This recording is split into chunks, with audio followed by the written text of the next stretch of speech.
Yeah, g'day guys, Steve here from Old As Adventures. Just out in the shed, just giving the Zydeco a bit of a clean down. Thought to myself, I'll do a bit of a video.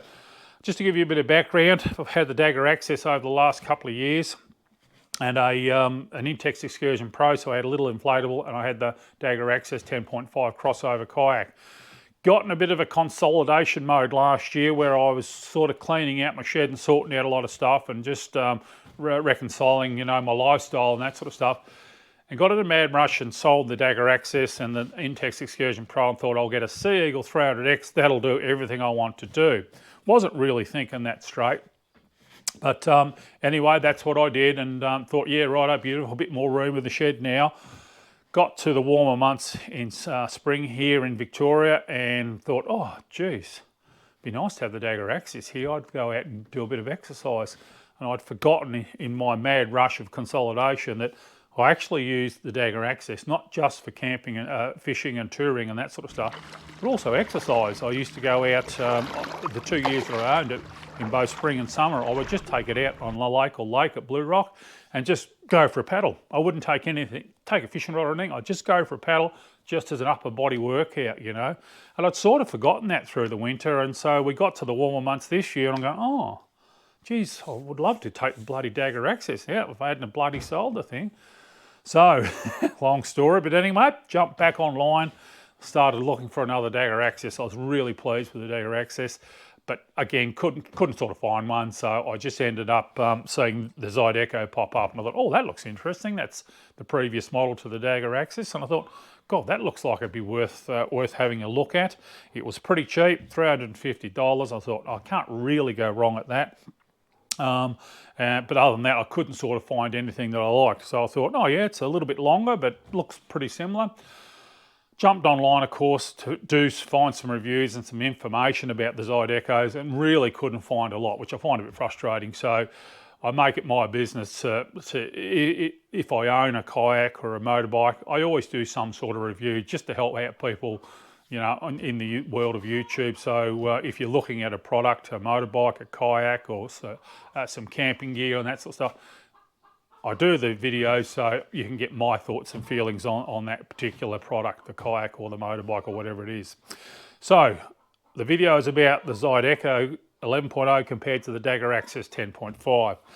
Couple of the key differences straight up, obviously the length, 10.5 feet, which I think the Dagger Access is about 3150 in metric terms, and the Zydeco is 11. I think it was 3450, I think. So a couple 100 mm difference in length. That's the big difference.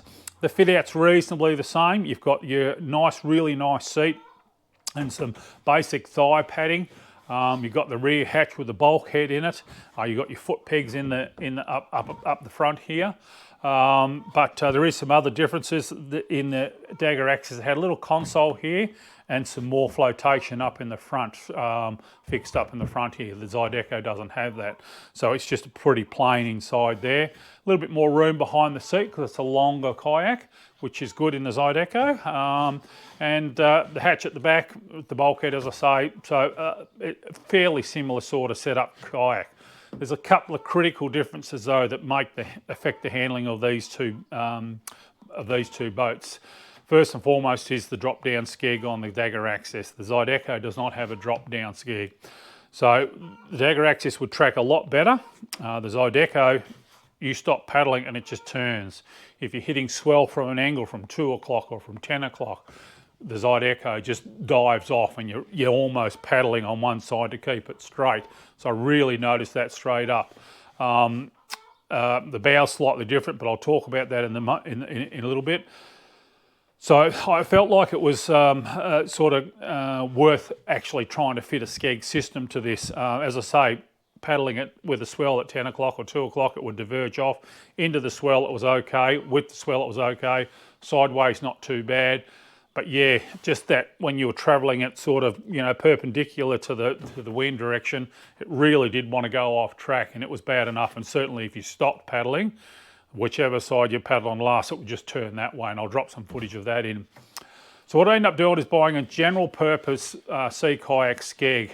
It's just a drop down one, a swing down one. I'll drop some footage in of that.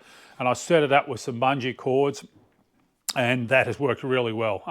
That has got it handling nearly as good as the Dagger Access. It's sort of like it's tracking probably very close to as good as the Dagger Access, but certainly it's plenty good enough now where you can just be paddling straight, doesn't matter where the swell's coming from, and it'll paddle and keep itself straight. So that was good. The other big difference with this one is the bow shape. So the Dagger Access has more of a inverted, less dead rise sort of bow, like a sea kayak. So it has more of a keeled bow with a hollow section in behind the bow, as opposed to the Zydeco, which has more dead rise, has more of a rounded bow. And so the Dagger Access would cut through the waves a lot better, and so it would track a lot better, and so it was a tiny little bit faster than the Zydeco. But the payoff is, of course, or the compromise is that there's not as much dead rise, and so it would go through waves rather than rise up and over. The bow of the Zydeco is somewhere between the Dagger Access and the Dagger Katana. The Katana has a very rounded bow. It's a real crossover kayak that can go into white water, so it's got quite a lot of dead rise and quite a round bow, and hasn't got the keel effect in the front there. Dagger Access has a lot more keel, but the Zydeco is somewhere in between, so to speak. When you get into the bigger swells, the Zydeco is better because it just rises up and over it. With that dead rise, it rises up and over the swells. I've had this out in waves probably up to about 2 foot, so 600 mil. Quite rough conditions, probably shouldn't really be out in the kayak, but I felt quite safe, didn't feel like it was going to tip over. Paddled with the swell, into the swell, sideways to the swell, the whole lot, and it really handled well, I've got to say. This, in that situation, on those rough conditions, the Zydeco would be better. And likewise, if you were going to go down some, maybe class 1 or 2 rapids, just when you hit those river waves and that sort of stuff, the Zydeco would lift over it. I've been down some probably class 1 and 2 rapids in the Access, and yeah, it would just go into the wave rather than rise over it. So there is a slight advantage to that extra dead rise, but it means it's a little bit slower and it doesn't quite track as well. But that's basically it, the guys. I'll drop some footage of me, how I fitted the skeg and the drop down skeg here, as I said. So that'll give you some sort of indicator of an option if you were intending to buy one of these. But other than that, they're fairly similar boats, and I've been very happy with the Dagger brand. So yeah, it's sort of something that I'll stick to now if I was to go into another boat. But certainly this boat's going to be a long-term keeper. Hopefully I might get to do a bit of camping out of it at some stage, but certainly over the last sort of 6 weeks that I've owned it, I've had it out probably about 6 times and in all sorts of conditions, and I'm really loving the exercise of getting out and about. So anyway, guys, hopefully that's a bit of useful information if you're thinking about a Dagger Access or you're thinking about a Zydeco. As I said, I couldn't find a lot, so yeah, hopefully that's helpful for people out there in YouTube land. Anyway, guys, that's enough waffle for me. Thanks for watching, and we'll hope to see you out in the water soon.